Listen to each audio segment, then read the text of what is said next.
So I did some swatching earlier today for this video, and now it is forever imprinted on my arm. Look at this. Look at this. It may not look like it, but I washed my arms like 5 times. Note to self, don't swatch your arm when you have self-tanner on. Hello everyone, I'm here today to share with you guys an update on the drugstore haul that I did 2 weeks ago. I'm gonna share some of the standouts, whether really good or not so great, things that I didn't so much prefer. And without further ado, let's get into this. First up, let's talk about a mascara, and this is the Maybelline The Colossal Big Shot Volume Express Mascara. This mascara is supposed to give crazy amounts of volume to the lashes. They did a really cool shot on the packaging that showed just before and after and what the lashes look like without any false lashes, which is very rare in the whole mascara industry because they feel like, you know what, we need to show off this mascara, and the best way to do that is cover it all up with lots of false lashes. Don't ask me why this is the norm, and don't ask me why we think this is okay, but that's what goes on. So I've tested it out for you guys. I'm wearing it on my eyes today, and I will say that with one coat, not super impressed. It's okay. It seems very generic mascara to me. With 2 coats, you do get some nice volume, which is good. I do miss having like the lashes looking insanely long though. I've gotten so used to applying the Balm mascara on top of my lashes to give them like crazy amounts of length as well as volume that I kind of miss that, and I'm like, I don't know.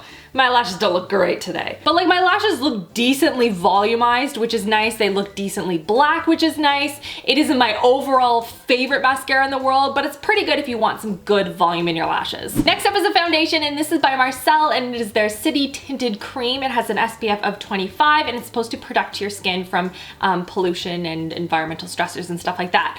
And I haven't been wearing it long enough to notice that at all. I would probably need to be wearing it for like, what, like 10 years? I don't even know how one would measure that other than like under a microscope, but anyway. It does have about medium coverage, I would say. It is buildable, which is rare for tinted foundations. I find that once you have one layer on, it's like, well, that better be good enough, because if you layer more on, your skin is gonna look really greasy. I would say light to medium is a good shade for me if I'm wearing any sort of self-tanner. If I'm not, it is way too dark for my skin tone, but it blends out really nice. It sits really beautifully on the skin and makes my skin look very flawless. So overall, really nice foundation. Next up is the Maybelline Brow Precise Illuminator, and this is supposed to be applied under and over, or really all around the brows to make them look really crisp and Instagram-like. First of all, I really like the shape. I think that having the angle there makes it very easy to get a nice precise line. I was worried about when I first tested this out if it was going to be very blendable. I find if I use any sort of concealer or anything, I always put on too much, and I'm like, oh my gosh, it's not gonna blend. Then it ends up in my brows and it's just a disaster. But this is nice and lightweight, light to medium coverage, I would say.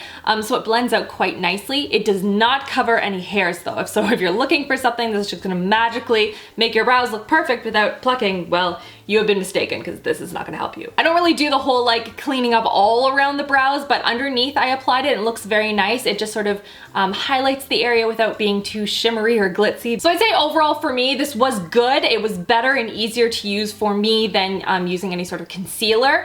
Is it like an everyday staple for me? Probably not, but it's pretty good. Next up is the L'Oreal Blend Artist Infallible Makeup Sponge, and this is the foundation blender. I believe they have 3 in the line. This is the only one I've tried though, and I was really curious to see if it would be a really good dupe for my beauty blender. I've tried a bunch of different makeup sponges like this. I've tried one by e.l.f., Ofra, this one, the Beauty Blender, obviously. There are a ton of different ones, and I have ones that I really like and ones that are just awful. But this one I really liked. It's spongy enough that it has some give, and it does fill up with enough water that you can really, you know, blend out your foundation really nicely without it taking away any of the foundation. It's not too dense. I find the really dense ones are really good for contour, but I don't like them for foundation because they just like peel up all the product I worked really hard to put on my face, which is not the point. This is probably one of the few that actually feels the most like a beauty blender, to me at least, and overall I quite liked it. The design is nice. It makes it very easy to hold on to.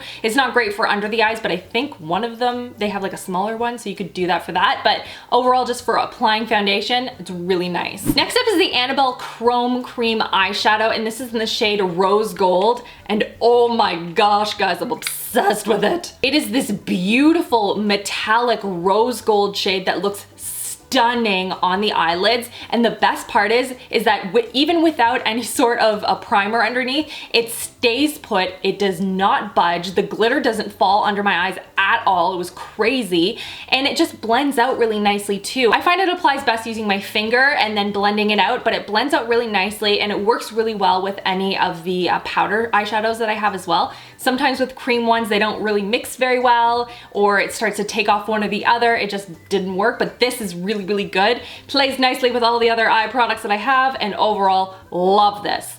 I'm gonna need to find some more shades with this formula because it's awesome. Now onto this giant palette by Almay. It is their complete look palette, and I talked about this in my drugstore haul. It is basically entirely identical to the Revlon eyes, lip, face, or whatever, eyes, face, cheeks, I don't know, whatever it is. Both Almay and Revlon are owned by Revlon, so I don't know why they have one that's identical in the same brand, but I don't know. I wasn't there when they decided to make this. And overall, I don't know why I expected this to be much different from the Revlon one. I was thinking maybe the formulations would be different. They're manufactured in a different place. I like the fact that this one had matte shades and the one that I tried from Revlon did not have any matte shades. But overall for me, this just wasn't one of my favorite products from Almay. I did like this light matte shade. It was very, very nice, but this one did not show up well. The blush was just non-existent. I kept trying to apply it. I'm like, do I see it now? No?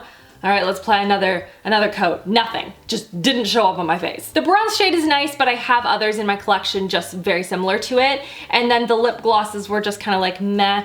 Overall, I would say give this a miss. There are other products from Almay that are way better and just, I don't know, wasn't super impressed with this. Next up are the L'Oreal Infallible Total Cover Kits. One is a color correcting kit and the other is a concealing and contour kit. I'm gonna start by talking about the color correcting kit, which I loved. It is creamy without being thick, so it goes on beautifully onto the skin. It is pigmented, so you actually see any sort of cancellation in the red tones or blue tones or anything that you have on your face that you're trying to actually correct. And it's just beautiful. It sits really nicely under my foundation and under my concealer without getting really clumpy or chalky or creasing. Even the little sponge that it came with was very, very nice to apply the product because you can use a different corner or a different side for each of the colors. You can use your fingers as well. I found that to be quite useful as well, especially for underneath the eyes. But this worked very, very well for me, and just overall, I am in love with this. And then for the concealing and contour kit, I don't do a lot of contouring, so I'm not gonna say that I would use this very often, but the formulations are very similar to the color correcting ones. So they are very, very nice. They go on very pigmented, blend out beautifully on the face. I will say though, if you are pale, you probably won't find this to be very good for any sort of concealing because it is a little bit on the dark side, but I did find that it would work if I had self tanner on for just on the face if I had any pimples or anything like that. But the coverage and quality is very, very good. So if you love a good contour, you're probably gonna love this. Now on to the L'Oreal Infallible lip paints. Yes, there are a lot of them. I'm pretty impressed I haven't dropped any yet. Go me. I think these are supposed to be a dupe for the Too Faced Melted Liquid Lipsticks.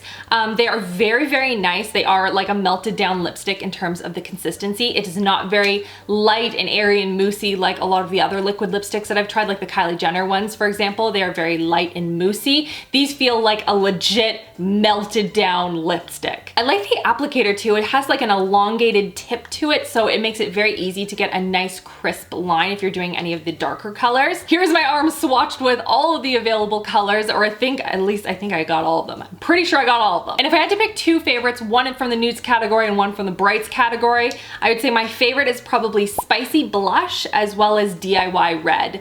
They are just beautiful, classic, easy to wear shades that go on beautifully. They're not super streaky in any way.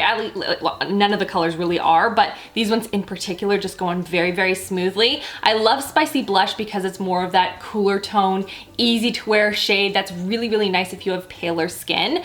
And DIY Red is just so classic, gorgeous shade. It is very, very beautiful, brilliant red. I'm currently wearing Nude Star on my lip right now, which is more of that warm tone tone nude shade. But overall, yeah, I was really happy with this collection. They're beautiful. And then lastly is another Maybelline product. This is their Master Strobing Liquid in the shade Medium Nude Glow. And Medium Nude Glow is a little too dark for me, especially if I'm trying to actually get like a nice like strobed effect on the cheeks. But in terms of the actual formula, I found it to be very, very easy to blend out. It is much more on the subtle side of things. Even when I tried to build it up, I didn't really see it was like super, super strong on the face. I'm gonna check out the light and see if it's a better shade match for me. Maybe I'll put like a note in like Snapchat or something for you guys once I get my hands on it. But overall, in terms of the formulation, I found it to be quite nice. It's very similar, I think almost identical actually, to the L'Oreal one as well as the NYX one. This just has more of a goldeny glow. It's really, really pretty though. And that's everything for this video. Give it a thumbs up if you love drugstore haul updates, and don't forget to subscribe so you don't miss out on new videos every Tuesday and Thursday, and check out my RachhLoves Life channel if you're interested in more like kids and recipes and like just various lifestyle related stuff. I'll put a link in the info bar below in case you guys are interested. New videos there every Saturday. And that's everything. I hope you guys are having an amazing, amazing week so far, and I'll see you guys all in my next video. Love you girls. Mwah.